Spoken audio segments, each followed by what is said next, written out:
Hello, everybody. My name is Stratnos, and today we have a final set of class balance tuning and stuff that is likely to be the final ones before 10.1 actually comes out. Although in 10.0, it's worth noting there were several smaller, medium-sized adjustments basically every week for the first month of the patch. So I wouldn't count on things here as being final, but this is probably the last set of tuning changes before the actual patch goes live, and may well be the last set of tuning changes before the raid goes live. We'll have to see. So we'll use this to kind of talk about how I'm expecting these classes and specs to be doing as well. This is probably going to be the build where I start, like this set of changes here will probably be where I start making any kind of tier list content or whatever that's going to come out this time around, which probably won't be on this channel itself. It'll probably be over on the GG WoW channel and on Wowhead and stuff, but without further ado, let's go and talk about what has happened in the most recent build here. So Havoc is getting an 8% buff to Demon's Bite, Demon Blades, Fell Blade, Chaos Strike Annihilation. There's also a buff going for Serrated Glaive. It's getting the debuff going up to 15 seconds, and it's going to get the ability to Pandemic. That's when you can refresh a dot and still retain that duration that it had.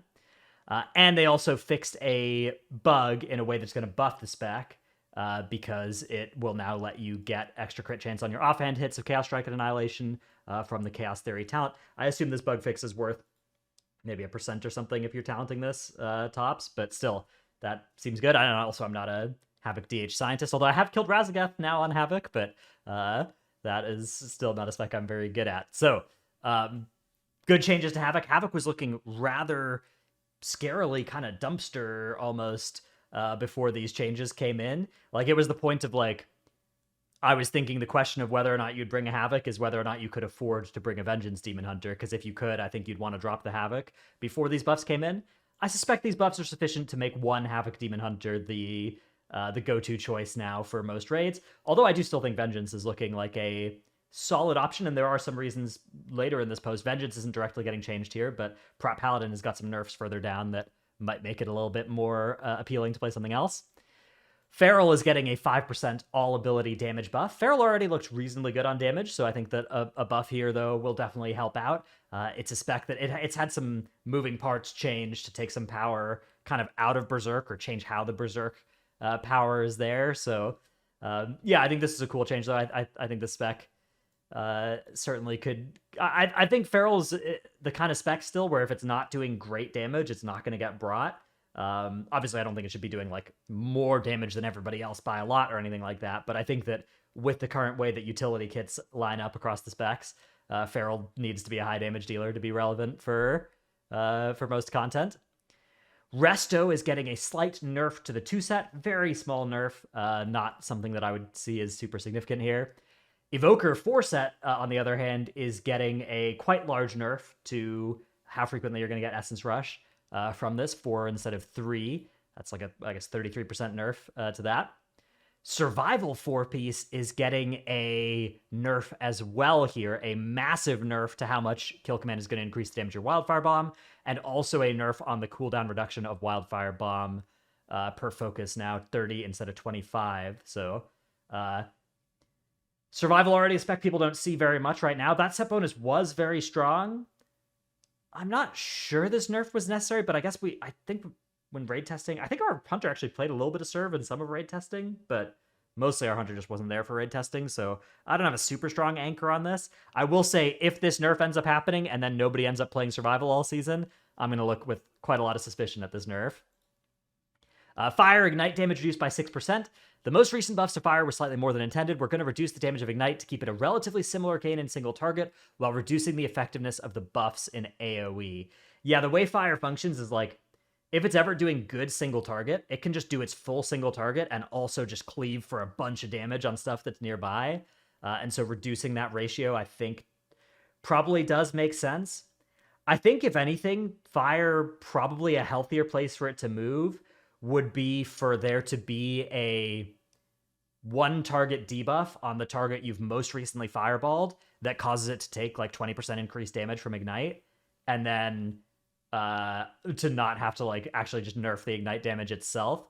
And that way you would, I think, be able to to tune the kind of AoE damage more independently of the rest of the spec, because the big problem with the spec right now is that you can't really tune its AoE and its single target separately because of how it functions.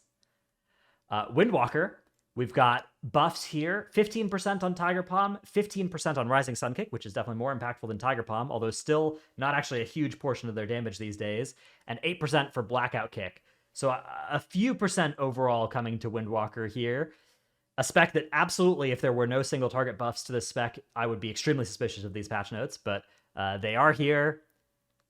My gut feeling is that this is maybe half the distance to where they need to go to be middle of the pack, but maybe less than that. I would guess less rather than more of half the way to what they needed.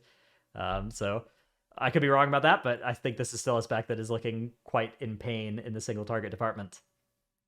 Holy Paladin, 2-set crit healing of Holy Shock has been buffed to 60% from 15, so a large buff there. Light's Hammer healing increase, Holy Prism's healing increase, and also Holy Prism's damage increase. So some buffs to Holy Paladin, a spec that I already think had a reasonable chance of seeing some play, although these options, I don't think this is going to be a huge change to like most of the buttons of the spec, right? It's only a few of them that are getting amped up by this. Certainly nice though. Okay, Prop Pally nerfs. These were the nerfs that Prop Pallies sort of knew were coming.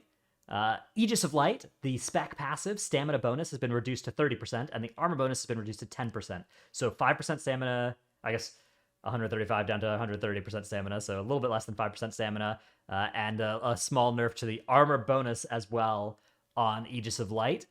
So this is going to be a sizable passive DR nerf to the spec, which I think is warranted. Righteous Protector's cooldown reduction is now 2 seconds from 3. That's a lot of cooldown uptime being reduced, which is also, I think, warranted. And Sentinel's health increase per stack is now 1%, was 2%. Sentinel is still an extremely powerful button. I believe it's still going to provide... I think it provides damage reduction and health. Let's see. Sentinel, Wowhead. Yeah, okay, so it's still going to provide the 2% damage taken reduction and just 1% health per stack. So at 15 stacks, you're still going to have 15% increased maximum health and 30% reduced damage taken. I mean, that is still... It is very hard to die to any sort of realistic damage through Sentinel, even with this nerf coming in. This is only like a 25% nerf to the effective health that you're gaining while in Sentinel. And the fact that it's landing on the health increase rather than the damage reduction as well means that it doesn't at all reduce the amount of healing you're requiring, right? The damage reduction part is still at full strength, which means that you still require much less healing during Sentinel as well and are topped much more easily. So Prop Pally nerfs, if I was a Prop Pally main, which I probably will be next patch, maybe, there's a good chance of it. But like as of right now, I'm not committed, right? But if I was somebody who really wanted to play Prop Pally next patch, I think I would be happy to see these nerfs because they look big enough that they might not have to come back and nerf it again. But they also don't look at all big enough to make Prop Pally bad. I think if anything, Prop Pally is likely still to be the best tank following these nerfs for both Raid and Mythic Plus. Rogue nerf, or a bug fix that prevented Night Stalker's damage bonus from applying in its intended circumstances. My understanding was that bug just existed all through the expansion so far, so nice to see that fixed. Sin Rogue, we are seeing 5% buffs to all abilities and to Mutilate and Envenom. So does this mean Mutilate and Envenom are getting 5% on top of all ability? And then Shiv, 20%, Kingsbane, 12%. So big buffs to Assassination single target. Outlaw, Between the Eyes 20, Dispatch 5. Summarily Dispatched is now going to be also getting buffed by 1% per stack.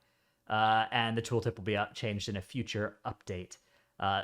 Nice changes here to those two specs. And then finally, Subtlety is getting Shadow Strike and Eviscerate damage buffs of 10 and 6% respectively. So Rogue as a whole was underperforming, and yeah, Assassination was the most underperformingest and is getting the biggest buffs. This is a great set of changes. I mean, Rogue was another spec where it was looking like you would play 1 for Atrophic Poison in a raid.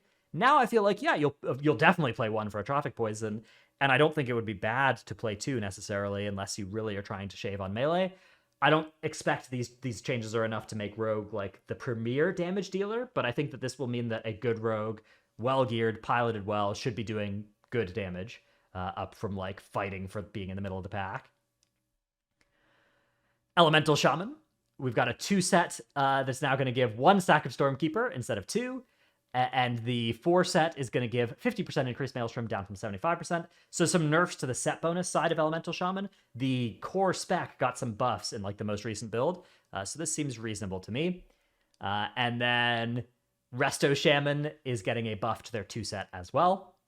Warlock. So notably here for Warlock, only Demonology is present in these notes.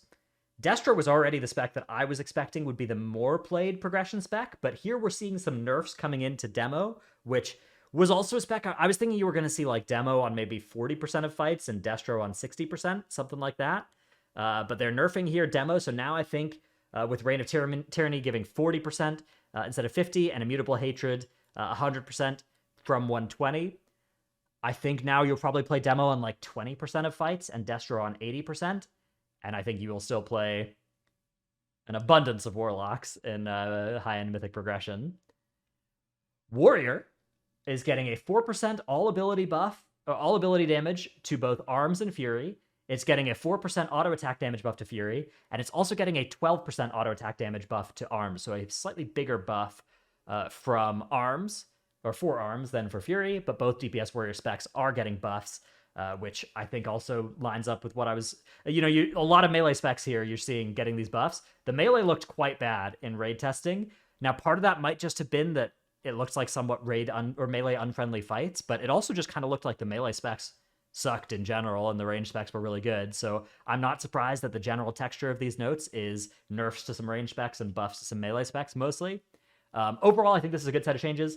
Most of the specs that I saw moved in this set of changes moved in the right direction.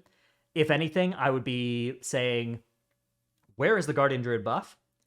And where's the Destro Lock nerf?